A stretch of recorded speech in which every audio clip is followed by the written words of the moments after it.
And joining us now to talk more about the debt ceiling is Brent Wilsey of Wilsey Asset Management.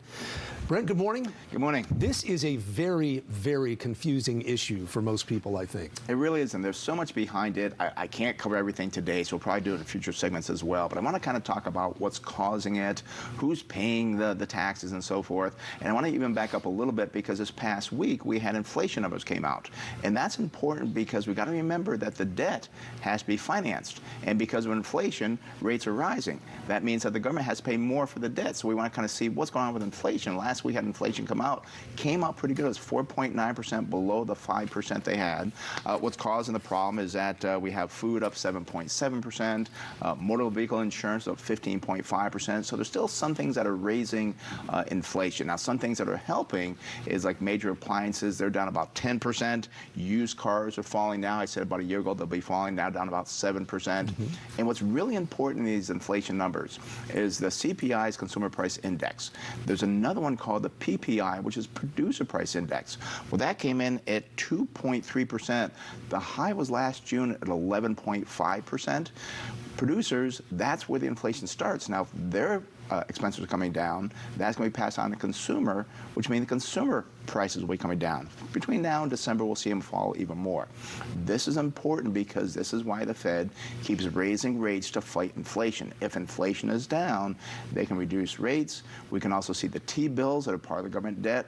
They're now around 5%, depending what maturity you're going for. That costs the government more money. Right now, I believe it's about 11% is what the government spends on financing the debt that we have. And as the debt gets bigger, it costs more money.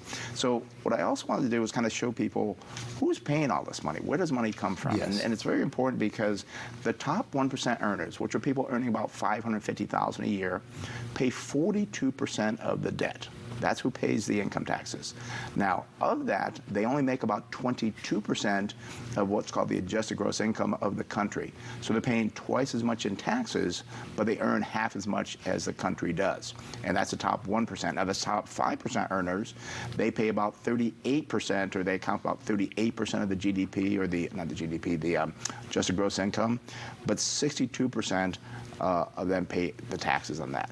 Now, what is amazing here is the bottom 50%, they only pay 2.3% of the income tax. When you hear all these people, oh, I'm paying so much in taxes, the bottom 50% are only paying 2% of it. So right. That's where the money's coming from. And this is why we have a lot of money coming in. We've talked about this debt ceiling. What they're trying to do is reduce the spending to somewhat. It's like if you had a high credit card bills, you had a lot of debt, what are you going to do? You're going to try to cut back and maybe increase your income. That's the other side. If the government can increase GDP, which is gross domestic product, which is all people working, that's another benefit. Because the other thing right now the federal revenue is about 19% of the GDP. That's a level reached only 3 times before in history. So we've got to get that higher. We've got to do the right things. We've got to work harder. We've got to reduce the debt. And that's the problem, is that one side wants to just raise debt. The other side says, no, we've got to be better here. We've got to kind of cut back on our spending and increase the income. If I heard you right, the top 1% pay 42%. Mm-hmm. Okay, so we hear politically the mantra, the rich need to pay their fair share. The rich need to pay their fair share. When you hear that, what is your take? Well, that's why I gave the numbers. Right, they're already paying. And that's what people don't know. They get this misinformation. And that's why I wanted to lay out the numbers and not say it's good or bad. But here's the numbers. You do what you want with it.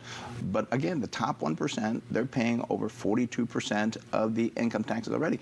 And the bottom 50%, again, people that aren't making very much, they only pay 2.3%. So who is paying most of the money? It is the rich. And then when they say pay their fair share, I have no idea where that comes from. That's a good political mantra. Yes. Okay, and I want to make, I heard you right. If I heard you right, you said that between now and the end of the year, consumer prices will be coming down. They'll be coming down. Question, does that include groceries and gasoline?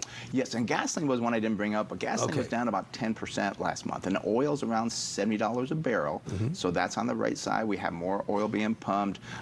Things are looking pretty good on the oil side. I'll probably go between, I don't know, 65 to 80. We have talked about the government trying to start buying more to refill the strategic reserves that they depleted there. Right. Right. Try to replace that. So that could push oil back up to maybe 75 or 80, but that's going to stay low. So we've got some good things going on.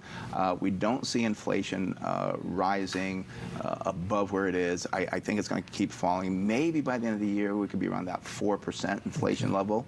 The Fed does want better. You know, they want, what is it, 2 to 3, I think is what they want. Right. But still at 4%, that's not too bad. Okay, Brent Wilsey, Wilsey Asset Management. And maybe next time we'll talk about this, the politics between the Republicans and the Democrats and getting an agreement and the debt ceiling and what it means. Yeah, there's so many things to talk about. There's a lot of moving parts. Right. All right, thank you, Brent. Appreciate it.